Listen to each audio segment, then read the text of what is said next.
I'm moving on now to hack number 2. I'm going to demonstrate using a free AI system from Google. It's called Google Notebook LM, and you simply sign in using your Google account and it's immediately ready to use. So I'm going to show you how you can upload an audio file, instruct the system to do whatever you want done with that audio file, and I'll show you just how quickly it can convert your audio materials into other content for other purposes. So let's see how this goes. So this is the system interface. You click on Create New, opens a window that you can either drag and drop a file into or choose a file from your folders to upload.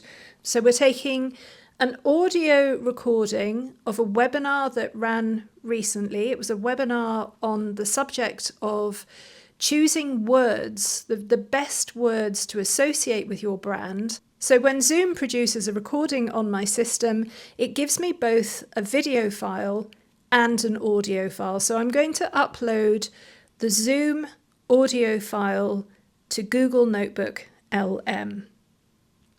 Now, within moments, even though this was, I think it was about a 45-minute recording, it produces a summary, which you can see here on the screen. It's a paragraph written by the AI system describing the content within the audio file. So it has digested that content, it has understood it, in air quotes, and it now produces a little précis to explain what the content of that audio file was.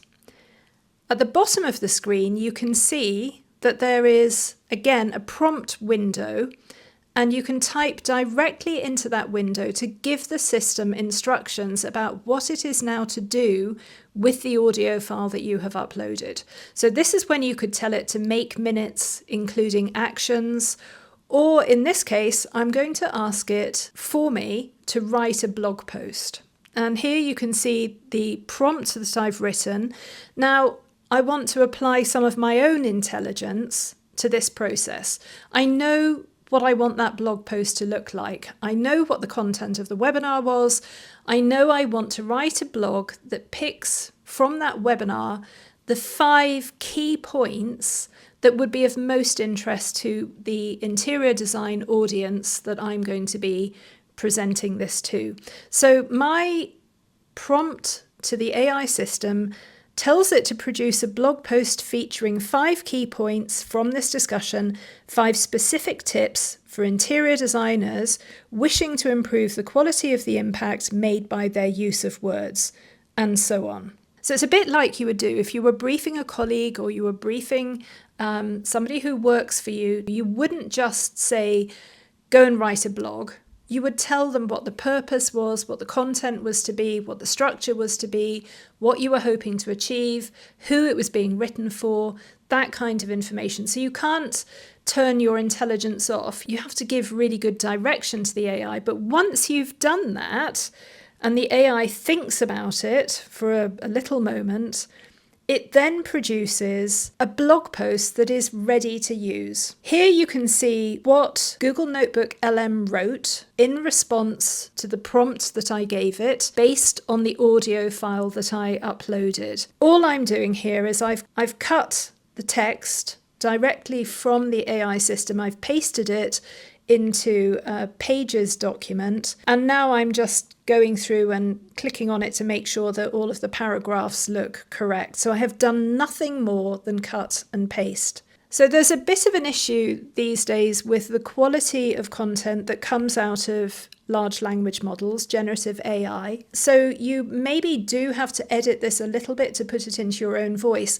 What I would do with this is, because I use GPT-4, which is another AI system, all the time, it's used to how I like things written. So actually, I would take this text, I would cut and paste this text, put it into GPT-4, which is an AI system operated by OpenAI, and I would ask GPT-4 to rewrite it perhaps in a less formal way with a warmer tone, using my voice. I might give it a few style directions just to titivate it a little bit and make it a little bit more appealing. But that's it. That is it. So obviously the webinar was a big piece of work. There was an awful lot of material and content and thought went into that. That generated the audio recording. From taking the audio recording, processing it through Google Notebook LM, and producing the blog post, 3 minutes maybe for that, then I would probably choose to run that again through GPT-4 to make it more compelling. That's another 5 minutes of work. So we're talking about 10 minutes to digest a 45-minute presentation and turn it into a really coherent, compelling and interesting blog for your website. Now, at the moment, GPT-4, as I've been using it, doesn't deal very well with audio files. That's why I'm putting this through Google Notebook LM. So that's why I'm not using GPT-4 for this entire process. So it can be quite helpful to work across several AI systems because they have different strengths and weaknesses, so you can patch them together to get the very best outcome. But we are talking about functionality here that saves you literally hours of work. So I hope you found that useful. I've got another AI hack coming along here shortly. Keep your eyes peeled for that, and I will be back very soon. Thank you.